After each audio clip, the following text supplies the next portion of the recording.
जय सिया राम, जय हनुमान। स्वागत है आपका आपके अपने श्री राम जी के YouTube चैनल साधना मार्ग में।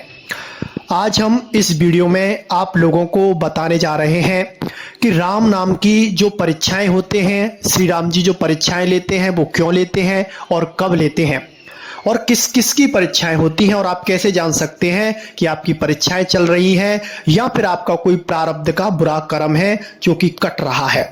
सबसे पहले तो हम आपको बता देते हैं, राम नाम का जाप या फिर किसी भी मंत्र का या भगवान के किसी भी नाम का जाप अपने आप में महा महिमा में है।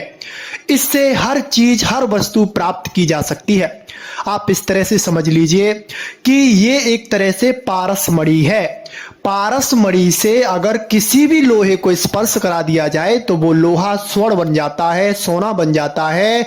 इसी तरह से राम नाम का जाप किसी भी साधक से करवा दिया जाए, पापी से पापी साधक से करवा दिया जाए तो वह भी पवित्र हो जाता है, वह भी परमात्मा को प्राप्त करने के योग्य बन जाता है। सबसे पहले तो दो बातें होती हैं, इन दो बातों को हमें समझना है। एक तो प्रारब्ध की होती है, एक भगवान की परीक्षा की होती है, एक भगवान की कृपा की होती है। जब साधक की अवस्था अच्छी हो जाती है, राम नाम का जाप उसका अच्छा चलता है, भगवान पर उसका भरोसा बढ़ता है और उसका राम नाम के जाप में पूरा मन लगने लग जाता है, वो तन्मय होने लग जाता है, तब उसके साथ ये सब होना शुरू होता है। अगर आपके साथ कोई घटना घटित हो रही है जो कि प्रतिकूल घटना है और उस प्रतिकूल घटना का परिणाम जब आता है तो वह मंगलकारी होता है, यानी कि मंगलमय होता है और वह अच्छे के लिए ही होता है, वह बाद में आपको समझ में आता है। तो ये समझ लीजिए कि ये भगवान की कृपा से हुआ है। भगवान ने जो आपकी परीक्षा ली थी उस परीक्षा से आपका यह शुभ परिणाम आया है। लेकिन अगर कोई प्रारब्ध का भोग हमारा कट रहा होता है, जो बुरे कर्म है प्रारब्ध के वो कट रहे होते हैं, तो उस समय हमें थोड़ा दर्द महसूस होता है। दर्द का मतलब संसार की तरफ आकर्षण होता है और हमें लगता है ये चीजें हमसे दूर की जा रही हैं। जब से राम नाम का जाप किया है तब से हमारे जीवन में परेशानियां विघ्न आना शुरू हुआ है। ये क्यों हो रहा है? मतलब हमारा जो मन होता है वो संसार का चिंतन करता है और जब संसार का चिंतन होता है तो ये आपका कोई प्रारब्ध का बुरा कर्म है जो कट रहा है और आपको संसार की तरफ खींच रहा है। लेकिन वहां से आपको नाम बल, राम नाम का जाप और उसका बल आपको निकाल ले जाता है, वहां से आपको हटा देता है। लेकिन जब भगवान की कृपा रूपी परीक्षाएं आपके जीवन में होती हैं तो आपके जीवन में कोई बड़ी से बड़ी विपत्ति आती है तो उस बड़ी से बड़ी विपत्ति में आपको भगवान का ध्यान आता है, यानी कि श्री राम जी का ध्यान आता है कि भगवान का दिया हुआ ही ये है और भगवान ही मुझसे कुछ करवाना चाहते हैं। इस वजह से मुझको इस प्रतिकूल परिस्थितियों में प्रभु ने ढकेला है। आपने देखा होगा कि जब कोई शिक्षक या फिर किसी को कोई कला सीखनी हो, कोई ज्ञान लेना हो तो उसको संघर्ष करना पड़ता है। पहले वो संघर्ष तो लगता है कि ये बहुत नहीं हो सकता, मतलब बहुत कठिनता से होने वाला होता है, लेकिन जब उसका परिणाम आता है तो वह मंगलमय हो जाता है। तो इसीलिए जब भगवान आपको तैयार करते हैं अपने योग्य बनाने के लिए, संसार में जन कल्याण करने के लिए, लोगों को प्रोत्साहित करने के लिए, राम नाम के जाप से जोड़ने के लिए, धर्म ध्वजा को आगे बढ़ाने के लिए, तो आपको पहले तैयार किया जाता है। और जैसे ही आपको तैयार किया जा रहा है, आपकी परीक्षाएं चल रही हैं, तो उस समय आपको हर परीक्षा में भगवान का ध्यान आता है और भगवान के लिए ही आपका मन आकर्षित होता है और हर बात आप भगवान पर छोड़ने लगते हैं। तो ये भगवान की कृपा से आपकी परीक्षाएं हो रही हैं, वो आपको तैयार कर रहे हैं और आपको आगे आने वाले जीवन में कुछ वह अद्भुत और अलौकिक देने वाले हैं। तो इन दो बातों को आपको जरूर समझना है। अब इन परीक्षाओं से आप कैसे निकलें, कैसे इनसे बचें, या फिर इन परीक्षाओं से परीक्षाएं आती रहे फिर भी आपको उनका कोई असर ना हो।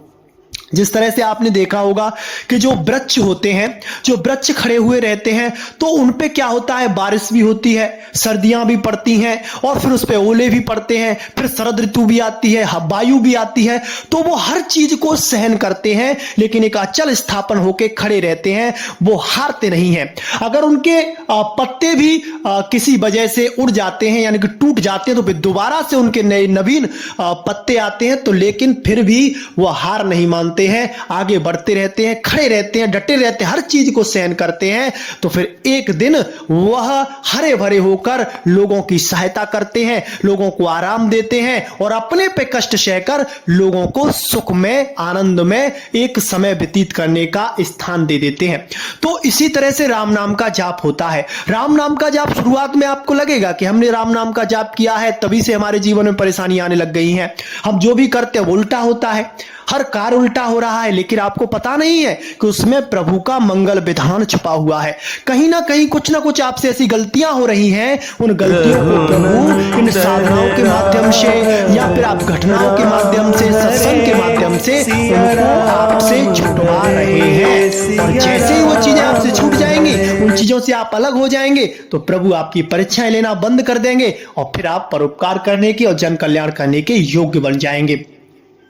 तो अपने आप को भगवान को अगर आपने समर्पित कर दिया है मन, कर्म, वचन से, प्रभु के आप हो गए, उनकी शरणागति को ग्रहण कर लिया है, तो फिर सब कुछ भूल जाइए। परिवार को भूल जाइए, रिश्ते नातेदारों को भूल जाइए, भाई बहनों को भूल जाइए। भूलने का मतलब ये नहीं कि आप उनसे दूर हो जाएं, भूलने का मतलब ये है कि उनसे आप आसक्ति को दूर कर दें और सब में आप प्रभु श्री राम जी को देखने लग जाएं, तो फिर सब रिश्ते नाते आपको इतना आनंद देंगे, इतना सुख प्रदान करेंगे, जिससे का हम उल्लेख अपने मुख से नहीं कर सकते हैं। क्योंकि सब जगह हमारे प्रभु विराजमान है। सिया राम में सब जग जानी, करहूं प्रणाम जोर जुग पानी, ईश्वर अंश जीव अविनाशी। तो क्या है, मेरे प्रभु सब जगह हैं, सब जगह व्याप्त हैं, विराजमान हैं। बस आपको अपनी नेत्रों को बदलना है, अपनी निगाह को बदलना है, प्रभु का सब में दीदार करना है, दर्शन करना है, तो फिर वह आनंद आपको प्राप्त होगा। ये संसार में जो भयावह कष्ट है वो आपको महसूस नहीं होगा, उसे आप लीला मात्र समझ जाएंगे। और जब प्रभु को आप हर जगह में जोड़ देंगे तो प्रभु आपकी हर तरह से रक्षा करेंगे। तो ये एक छोटी सी जानकारी थी, आशा करते हैं आपको इससे बहुत बहुत जानकारी मिली होगी और आगे आपके साथ अगर कुछ ऐसा हो रहा है तो उससे आप सावधान रहेंगे और राम नाम के जाप में अपना मन लगाएंगे और आगे बढ़ेंगे। आज के लिए बस इतना ही, मिलते हैं आपसे बहुत जल्दी ही एक ऐसी नई रोचक जानकारी के साथ। तब तक के लिए जय सिया राम, जय जय हनुमान।